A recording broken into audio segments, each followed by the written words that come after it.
نوحا إلى قومه أن أنذر قومك من قبل أن يأتيهم عذاب أليم. قال يا قوم إني لكم نذير مبين أن اعبدوا الله واتقوه وأطيعون يغفر لكم من ذنوبكم ويؤخركم إلى أجل مسمى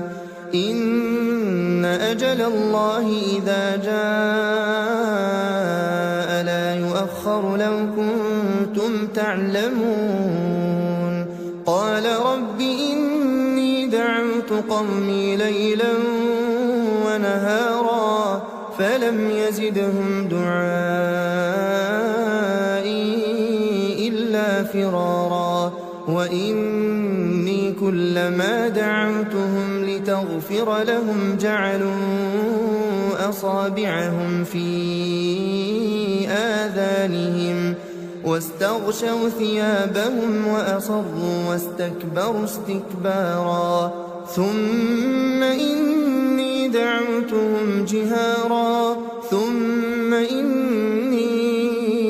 أعلنت لهم وأسررت لهم إسرارا فقلت استغفروا ربكم إنه كان غفارا يرسل السماء عليكم مدرارا ويمددكم بأموال وبنين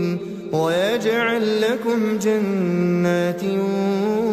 ويجعل لكم أنهارا ما لكم لا ترجون لله وقارا وقد خلقكم أطوارا ألم تروا كيف خلق الله 7 سماوات طباقا وجعل القمر فيهن نورا وجعل الشمس سراجا والله أنبتكم